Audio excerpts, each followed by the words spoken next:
আপনারা শুনছেন আমাদের অডিও বুক সিরিজ গল্পগুচ্ছ পর্ব 11। আজকের গল্প সত্যজিৎ রায়ের লেখা অনাথ বাবুর ভয়। সত্যজিৎ রায় আমাদের বাঙালির তথা গোটা ভারতবাসীর আবেগ। গল্পে কোনো ভুলভ্রান্তি হলে মার্জনা করবেন। অনাথ বাবুর ভূমিকায় সৌম্যদীপ, সীতেশ বাবুর ভূমিকায় অয়ন। শুরু হচ্ছে অনাথ বাবুর ভয়।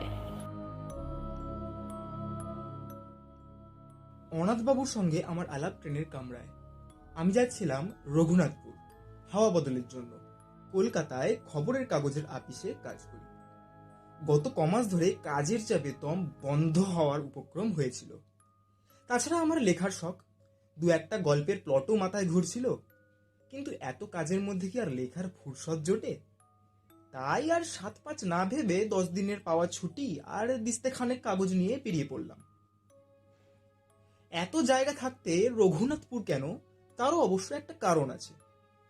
ওখানে বিনা খরচায় থাকার একটা ব্যবস্থা জুটে গেছে। আমার কলেজের সহপাঠী বীরেন বিশ্বাসের পৈতৃক বাড়ি রয়েছে রঘুনাথপুরে। কফি হাউসে বসে ছুটিতে কোথায় যাওয়া যায় এই আলোচনা প্রসঙ্গে বীরেন খুব খুশি হয়ে ওর বাড়িটা অফার করে বলল, আমি যেতুম, কিন্তু আমার এদিকে ঝামেলা, বুঝতেই তো পারছিস। তবে তোর কোনো অসুবিধাই হবে না। আমাদের 50 বছরের পুরনো চাকর ভরদ্বাজ রয়েছে ও বাড়িতে, ওই তোর সমস্ত দেখাশোনা করবে, তুই চলে যা। গাড়িতে যাত্রী ছিল অনেক। আমার বেঞ্চিতে আমারই পাশে বসেছিলেন অনাথ বন্ধু মিত্র, বেটে খাটু মানুষ, বছর 50 কান্দাজ বয়স, মাঝখানে টেরিকাটা কাঁচা পাকা চুল, চোখের চাহনি তীক্ষ্ণ, আর ঠোঁটের কোণে এমন একটা ভাব যেন মনের আনাচে কানাচে সদাই কোনো মজার চিন্তা ঘোরাফেরা করছে। পোশাক আশাকের ব্যাপারেও একটা বিশেষত্ব লক্ষ্য করলাম। ভদ্রলোককে হঠাৎ দেখলে মনে হবে তিনি যেন 50 বছরের পুরনো কোনো নাটকের চরিত্রে অভিনয় করার জন্য সেজে গুজে তৈরি হয়ে এসেছে। ওরকম কোট, ওরকম শার্টের কলার, ওই চশমা, আর বিশেষ করে ওই বুট জুতো, এসব আর আজকালকার দিনে কেউ পরে না। অনাথবাবুর সঙ্গে আলাপ করে জানলাম তিনিও রঘুনাথপুর যাচ্ছেন। কারণ জিজ্ঞাসা করাতে ভদ্রলোক কেমন যেন অন্যমনস্ক হয়ে পড়লেন। কিংবা এও হতে পারে যে ট্রেনের শব্দের জন্য তিনি আমার প্রশ্ন শুনতে পাননি। ইরেনের পৈতৃক ভিটেটা দেখে মনটা খুশি হয়ে উঠল।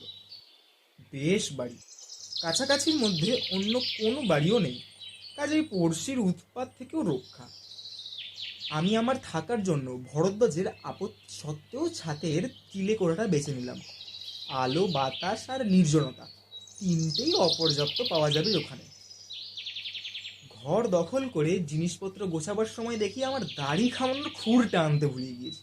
ভরদ্বাজ শুনে বলল, তাতে আর কি হয়েছে খোকা বাবু, এই তো কুন্ডু বাবুর দোকান, 5 মিনিটের পথ, সেখানে গেলেই পাবেন খন বিলেত। বিকেল 4টে নাগাদ চাটা খেয়ে কুন্ডুবাবুর দোকানের উদ্দেশ্যে বেরিয়ে পড়লাম। গিয়ে দেখি সেটি একটা ভালো আড্ডার জায়গা। দোকানের ভিতর দুটি বেঞ্চিতে বসে 5-7টি পৌর ভদ্রলোক রীতিমতো গল্প জমিয়েছেন। তাদের মধ্যে একজন বেশ উত্তেজিতভাবে বলছেন, আরে বাপু, এ তো সোনা কথা নয়, এ আমার নিজের চোখই দেখা। আর 30 বছর হয়ে গেল বলি কি সব মন থেকে মুছে গেল? এসব স্মৃতি অত সহজে বলবার নয়। আর বিশেষ করে যখন হলুদ দত্ত, ও তো ছিল আমার অন্তরঙ্গ বন্ধু। তার মৃত্যুর জন্য আমি যে কিছু অংশে দায়ী, সে বিশ্বাস আমার আজও যায়নি। আমি 1 প্যাকেট 7 o'clock কিনে আরও 2-একটা অবান্তর জিনিসের জন্য খোঁজ করতে লাগলাম। ভদ্রলোক বলে চললেন, ভেবে দেখুন, আমারই বন্ধু, আমারই সঙ্গে মাত্র 10 টাকা বাজি ধরে রাত কাটাতে গেল ওই ওই উত্তর পশ্চিমের ঘরটাতে। পরদিন ফেরে না শেষটায় আমি, জিতেন বক্সি, হরিচরণ শাহ আর আরো 3-4 জন কি ছিল ঠিক মনে নেই। গেলুম হালদার বাড়িতে হলদারের খোঁজ করতে। গিয়ে দেখি বাবু ওই ঘরের মেঝেতে হাত পা ছড়িয়ে মরে কাঠ হয়ে আছেন, আর তার চোখ চাওয়া, দৃষ্টি কড়িকাঠের দিকে। আর সেই দৃষ্টিতে ভয়ের যা নমুনা দেখলুম, তাতে ভূত ছাড়া আর কি ভাববো বলুন? গায়ে কোনো ক্ষত চিহ্ন নেই, বাঘের আঁচড় নেই, সাপের ছোবল নেই, কিচ্ছু নেই। আপনারাই বলুন এখন কি বলবেন? আরও মিনিট পাঁচেক দোকানে থেকে আলোচনার বিষয়টি সম্পর্কে মোটামুটি একটা ধারণা হলো। ব্যাপারটা এই, রঘুনাথপুরের দক্ষিণ প্রান্তে হালদার বাড়ি বলে একটা 200 বছরের পুরনো ভগ্ন প্রায় জমিদারি প্রাসাদ আছে। সেই প্রাসাদে, বিশেষ করে তার দোতলার উত্তর পশ্চিম কোণের একটি ঘরে নাকি অনেক কালের পুরনো একটি ভূতের আনাগোনা আছে। অবশ্য সেই 30 বছর আগে ভবতোষ মজুমদারের বন্ধু হলধর দত্তের মৃত্যুর পর আজ অবধি নাকি কেউ সেই বাড়িতে রাত কাটায়নি। কিন্তু তাও রঘুনাথপুরের বাসিন্দারা ভূতের অস্তিত্ব মনে প্রাণে বিশ্বাস করে, বেশ একটা রোমাঞ্চ অনুভব করে। আর বিশ্বাস করার কারণও আছে যথেষ্ট। একে তো হলধর দত্তের রহস্যজনক মৃত্যু, তার উপর এমনিতেই হালদার বংশের ইতিহাসে নাকি খুন খারাপি, আত্মহত্যা ইত্যাদির অনেক নজির পাওয়া যায়। মনে মনে হালদার বাড়ি সম্পর্কে বেশ খানিকটা কৌতূহল নিয়ে দোকানের বাইরে এসেই দেখি আমার ট্রেনের আলাপি অনাথ বন্ধু মিত্র মশাই হাসি হাসি মুখে করে দাঁড়িয়ে আছে। আমায় দেখে বললেন, শুনলেন ওদের কথা? তা কিছুটা শুনেছি। বিশ্বাস হয়? কি ভূত? হ্যাঁ। কিন্তু ব্যাপার কি জানেন, ভূতের বাড়ির কথা তো অনেকই শুনলাম, কিন্তু সেসব বাড়িতে থেকে নিজের চোখে ভূত দেখেছে এমন কোনো লোক কই আজ অবধি একটিও মিট করলাম না। তাই ঠিক। অনাথবাবু একটু হেসে বললেন, তাহলে একটু ঘুরে আসা যাক নাকি হালদার বাড়ি থেকে? দেখে আসবো মানে? বাইরে থেকে আর কি, বেশি দূর তো নয়, বড় জোর মাইল খানেক। এই রাস্তা দিয়ে সোজা গিয়ে জোড়াশিবের মন্দির ছাড়িয়ে ডানহাতি রাস্তায় ঘুরে পোয়াটাক পথ। ভদ্রলোককে বেশ ইন্টারেস্টিং লাগছিল। আর তাছাড়া এত তাড়াতাড়ি বাড়ি ফিরে কী বা করব, তাই চললাম তার সঙ্গে। হালদারদের বাড়িটা দূর থেকে দেখা যায় না, কারণ বাড়ির চারপাশে বড় বড় গাছের জঙ্গল। তবে বাড়ির গেটের মাথাটি দেখা যেতে থাকে পৌঁছানোর প্রায় 10 মিনিট আগে থেকেই। বিরাট ফটক, মাথার উপর ভগ্ন প্রায় নহবতখানা। ফটকের ভিতর দিয়ে বেশ খানিক দূর রাস্তা গিয়ে তবে সদর দালান। 2-3টে মূর্তি আর ফোয়ারার ভগ্নাবশেষ দেখে বুঝলাম যে বাড়ির আর ফটকের মাঝখানে এই জায়গাটা আগে বাগান ছিল। বাড়িটি অদ্ভুত, কারুকার্যের কোনো বাহার নেই তার কোনো জায়গা। কেমন যেন একটা বেঢপ চৌকো চৌকো ভাব। বিকেলের পরন্ত রোদ এসে পড়েছে তার শ্যাওলাবৃত্ত দেয়াল। মিনিট খানেক চেয়ে থাকার পর অনাথবাবু, আমি যতদূর জানি রোদ থাকতে ভূত বেরোয় না। তারপর আমার দিকে চেয়ে চোখ টিপে বললেন, উপরের সেই ঘরটা একবার দেখে আসা যায় তো? সেই উত্তর পশ্চিমের ঘর, যে ঘরে হ্যাঁ, যে ঘরে হলধর দত্তের মৃত্যু হয়েছিল। ভদ্রলোকের তো এসব ব্যাপারে দেখছি একটু বাড়াবাড়ি রকমের আগ্রহ। অনাথবাবু মনে হয় আমার মনের ভাবটা আজ করতে পেরেই বললেন, খুব আশ্চর্য লাগছে না? আসলে কি জানেন, আপনাকে বলতে দ্বিধা নেই, আমার রঘুনাথপুর আসার একমাত্র কারণই হলো ওই বাড়িটা। বটে? বলছি, ব্যস্ত হবেন না। আমার কাজটা সম্বন্ধেই তো বলা হয়নি আপনাকে এখনো। আসলে আমি ভূত সম্পর্কে একজন বিশেষজ্ঞ। আজ 25 বছর ধরে এ ব্যাপারে বিস্তর রিসার্চ করেছি। শুধু ভূত কেন, ভূত, প্রেত, পিশাচ, ডাকিনী, যোগিনী, ভ্যাম্পায়ার, ওয়্যারউলফ, ভুডুইজম ইত্যাদি যা কিছু আছে তার সম্বন্ধে বইয়ে যা লেখে তার প্রায় সবই পড়ে ফেলেছি। 7টা ভাষা শিখতে হয়েছে এসব বই পড়ার জন্য। পরলোক তত্ত্ব নিয়ে লন্ডনের প্রফেসর নটনের সঙ্গে আজ 3 বছর ধরে চিঠি লেখালেখি করছি। আমার লেখা প্রবন্ধ বিলেতের সব নাম করা কাগজে বেরিয়েছে। আপনার কাছে বড়াই করে কি লাভ? তবে এটুকু বলতে পারি যে এদেশে এ ব্যাপারে আমার চেয়ে বেশি জ্ঞানী লোক বোধহয় আর নেই। ভদ্রলোকের কথা শুনে তিনি যে মিথ্যে বলছেন বা বাড়িয়ে বলছেন এটা আমার একবারও মনে হয় না। বরং তার সম্বন্ধে খুব সহজেই একটা বিশ্বাস ও শ্রদ্ধার ভাব। অনাথবাবু একটুক্ষণ চুপ করে থেকে বললেন, ভারতবর্ষের অন্তত 300 ভূতের বাড়িতে আমি রাত কাটিয়েছি। বলেন কি? হ্যাঁ, আর সেসব কীরকম জায়গায় জানেন? এই ধরুন জব্বলপুর, কার্শিয়ং, চেরাপুঞ্জি, কাঁথি, কাটোয়া, যোধপুর, আজিমগঞ্জ, হাজারিবাগ, সিউড়ি, বারাসাত, আর কত চাই। 56টা ডাক বাংলো আর কম করে 30টা নীলকুঠিতে আমি রাত্রি যাপন করেছি। এছাড়া কলকাতা এবং তার কাছাকাছির মধ্যে অন্তত 50খানা বাড়ি তো আছেই। কিন্তু অনাথবাবু হঠাৎ থেমে গেলেন, তারপর ধীরে ধীরে মাথা নেড়ে বললেন, ভূত আমায় ফাঁকি দিয়েছে। হয়তো ভূতকে যারা চায় না, ভূত তাদের কাছেই আসে। আমি বারবার হতাশ হয়েছি। মাদ্রাজে ত্রিচিনপল্লীতে 150 বছরের পুরনো একটা সাহেবদের পরিত্যক্ত ক্লাব বাড়িতে ভূত একবার কাছাকাছি এসেছিল। কিরকম জানেন? অন্ধকার ঘর, এক ফোঁটা বাতাস নেই। যতবারই মোমবাতি ধরাবো বলে দেশলাই জ্বালাচ্ছি, ততবারই কে যেন ফুঁ দিয়ে নিভিয়ে দিচ্ছে। শেষটায় 13টা কাঠি নষ্ট করার পর বাতি জ্বলল, এবং আলোর সঙ্গে সঙ্গেই ভূত বাবাজি সেই যে গেলেন, আর এলেন না। একবার কলকাতায় ঝামাপুকুরের এক হানাবাড়িতেও একটা ইন্টারেস্টিং অভিজ্ঞতা হয়েছিল। আমার মাথায় তো এত চুল দেখছেন, অথচ ওই বাড়ির একটা অন্ধকার ঘরে ভূতের অপেক্ষায় বসে থাকতে থাকতে মাঝরাত্রির নাগাদ হঠাৎ ব্রহ্মতালুর গাছটা একটা মশার কামড় খেলাম। কি ব্যাপার? অন্ধকার ঘরে ভয়ে ভয়ে মাথায় হাত দিয়ে দেখি একটি চুলও নেই, একেবারে মসৃণ মাথা জোড়া টাক। এ কি আমারই মাথা, নাকি অন্য কারুর মাথায় হাত দিয়ে নিজের মাথা বলে মনে করছি? কিন্তু মশার কামড়টা তো আমিই খেলাম। টর্চটা জেলে আয়নায় দেখি টাকের কোনো চিহ্ন মাত্র নেই। আমার যে চুল, সে চুলই রয়েছে আমার মাথায়। ব্যাস, এই দুটি ছাড়া আর কোনো ভুতুড়ে অভিজ্ঞতা এত চেষ্টা সত্ত্বেও আমার হয়নি। তাই ভূত দেখার আশা একরকম ছেড়েই দিয়েছিলাম। এমন সময় একটা পুরনো বাঁধানো প্রবাসীতে রঘুনাথপুরের এই বাড়িটার উল্লেখ পেলাম। তাই ঠিক করলাম একটা শেষ চেষ্টা দিয়ে আসব। অনাথবাবুর কথা শুনতে শুনতে কখন যে বাড়ির সদর দরজায় এসে পড়েছি সে খেয়াল ছিল না। ভদ্রলোক তার এক ঘড়িটা দেখে বললেন, চলুন, রোদ থাকতে থাকতে ঘরটা দেখে আসি। ভূতের নেশাটা বোধহয় সংক্রামক, কারণ আমি অনাথবাবুর প্রস্তাবে কোনো আপত্তি করলাম না। বরঞ্চ বাড়ির ভিতরটা আর বিশেষ করে দোতলার ওই ঘরটা দেখার জন্য বেশ একটা আগ্রহ হচ্ছিল। সদর দরজা দিয়ে ঢুকে দেখি বিরাট উঠোন ও নাট মন্দির। 100-150 বছরে কত উৎসব, কত অনুষ্ঠান, কত পূজা পার্বণ, যাত্রা, কত কথা এইখানে হয়েছে তার কোনো চিহ্ন আজ নেই।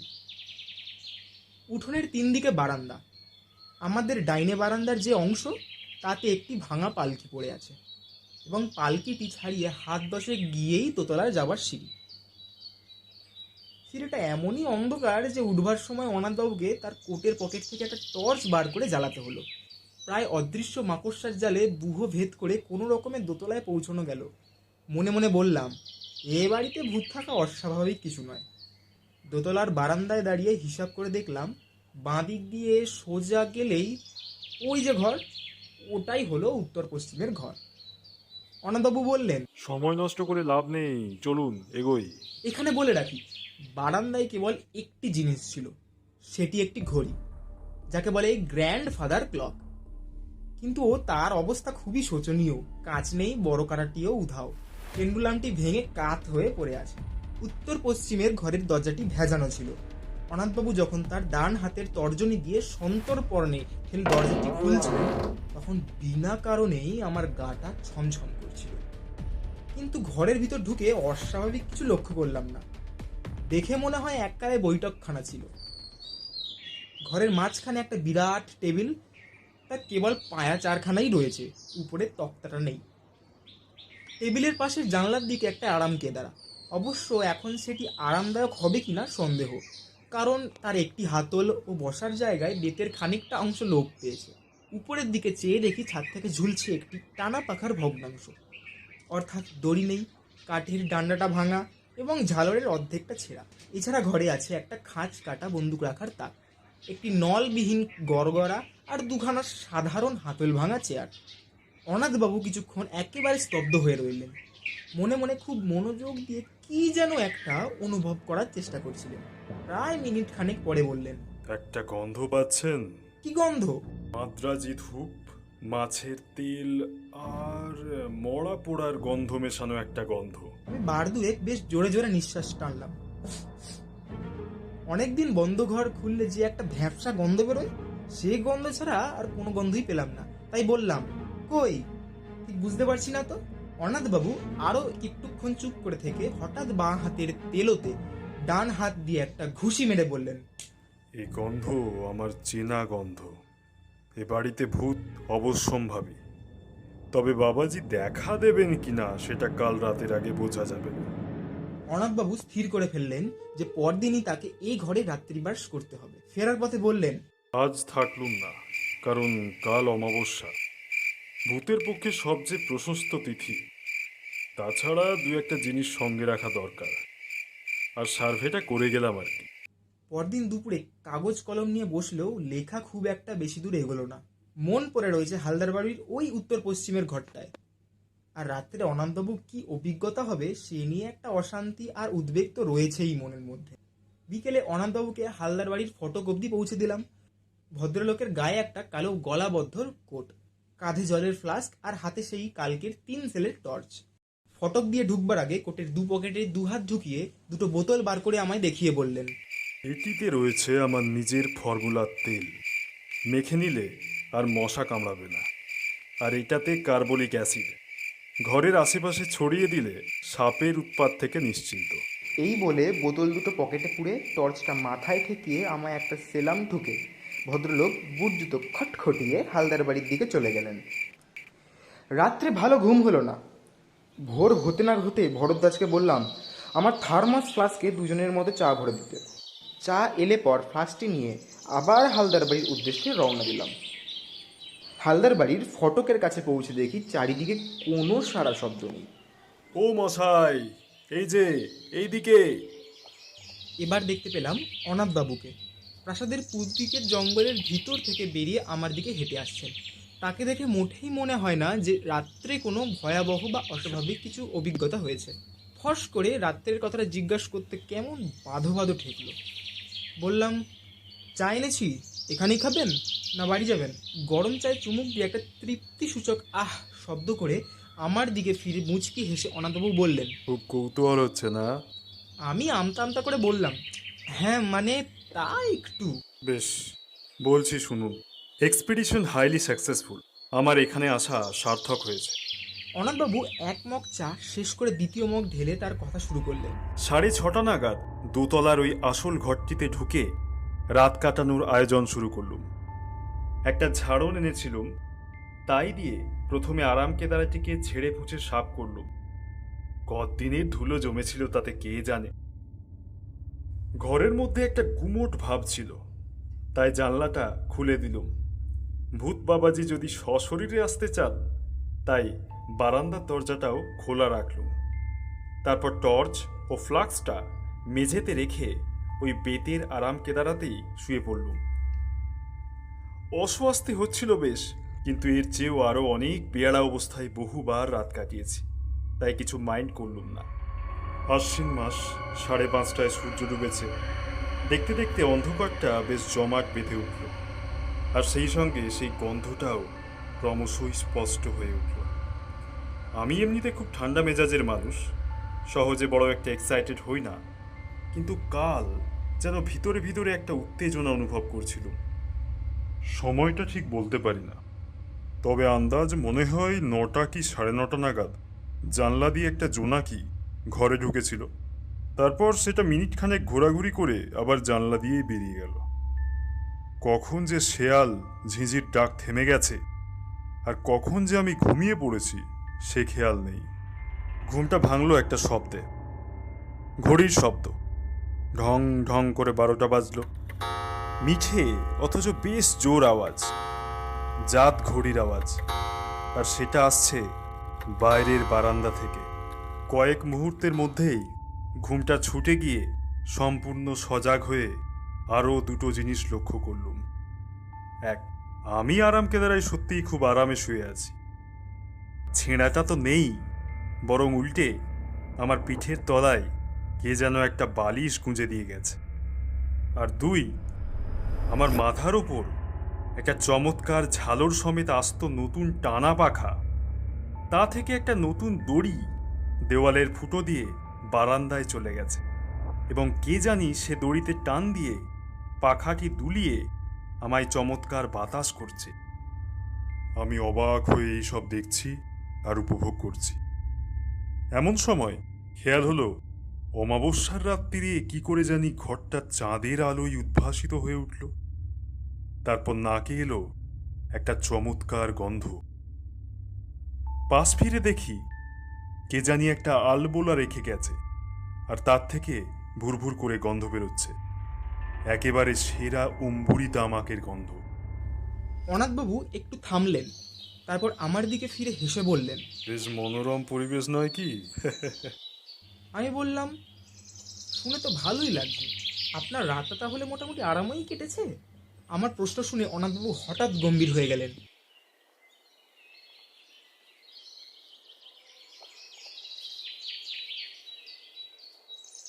খানিকক্ষণ অপেক্ষা করে আমি আর ধৈর্য রাখতে না পেরে বললাম, তাহলে কি সত্যি আপনার কোনো ভয়ের কারণ ঘটেনি? ভূতকে আপনি দেখেননি? অনাথবাবু আবার আমার দিকে চাইলেন। এবার কিন্তু আর ঠোঁটের কোণে সে হাসিটা নেই। ধরা গলায় ভদ্রলোকের প্রশ্ন এলো। পরশু যখন আপনি ঘরটায় গেলেন, তখন কড়ি কাঠের দিকটা ভালো করে লক্ষ্য করেছিলেন কি? আমি বললাম, তেমন ভালো করে দেখিনি বোধ হয়। কেন বলুন তো? অনন্তবাবু বললেন, ওখানে একটা বিশেষ ব্যাপার রয়েছে, সেটা না দেখলে বাকি ঘটনাটা বোঝাতে পারবো না। চলুন। অন্ধকার সিঁড়ি দিয়ে উঠতে উঠতে অনন্তবাবু কেবল একটি কথা বললেন। আমায় আর ভূতের পিছনে ধাওয়া করতে হবে না সীতেশবাবু, কোনো দিনও না। সে শখ আমার মিটে গেছে। বারান্দা দিয়ে যাবার পথে ঘড়িটার দিকে চেয়ে দেখলাম সেরকমই ভাঙা অবস্থা। ঘরের দরজার সামনে পৌঁছে অনন্তবাবু বললেন, চলুন। দরজাটা ভেজানো ছিল। আমি হাত দিয়ে ঠেলে ঘরের মধ্যে ঢুকলাম। তারপর 2 পা এগিয়ে মেঝের দিকে চোখ পড়তেই আমার সমস্ত শরীরে একটা বিস্ময় ও আতঙ্কের শিহরণ খেলে গেল। বুট জুতো পরা ও কে পড়ে আছে মেঝেতে? আর বারান্দার দিক থেকে কার অট্টহাসি হালদার বাড়ির আনাচে কানাচে প্রতিধ্বনিত হয়ে আমার রক্ত জল করে আমার জ্ঞান, বুদ্ধি, চিন্তা সব লোপ পাইয়ে দিচ্ছে। তাহলে কি? আর কিছু মনে নেই আমার। যখন জ্ঞান হলো, দেখি ভরদ্বাজ আমার খাটের পায়ের দিকে দাঁড়িয়ে আছে, আর আমায় হাত পাখা দিয়ে বাতাস করছেন ভবতোষ মজুমদার। আমায় চোখ খুলতে দেখে ভবতোষবাবু বললেন, ভাগ্যে সিদ্ধচরণ আপনাকে দেখেছিল ও বাড়িতে ঢুকতে, নইলে যে কি দশা হতো আপনার জানি না। ওখানে গিয়েছিলেন কোন আক্কেলে? আমি বললাম, অনাথবাবুজি রাত্রে। ভবতোষবাবু বাধা দিয়ে বললেন, আর অনাথ বাবু কাল যে আপতগুলো কথা বললুম, সেসব বোধ হয় কিছুই বিশ্বাস করেননি ভদ্রলোক। ভাগ্যে আপনিও তার সঙ্গে সঙ্গে রাত কাটাতে যাননি ও বাড়িতে। দেখলেন তো ওর অবস্থা, হলদরের যা হয়েছিল এরও ঠিক তাই। মুড়ি একেবারে কাঠ, আর চোখ ঠিক সেইভাবে যাওয়া, সেই দৃষ্টি সেই কড়িকাঠের দিকে। আমি মনে মনে বললাম, না, মোড়ে কাঠ নয়, মোড়ে কি হয়েছেন অনাথবাবু তা আমি জানি। কালো সকালে গেলে দেখতে পাবো তাকে, গায়ে কালো কোট, পায়ে বুট জুতো, হালদার বাড়ির পূব দিকের জঙ্গল থেকে নিমের দাঁতন হাতে হাসতে হাসতে বেরিয়ে আসছেন।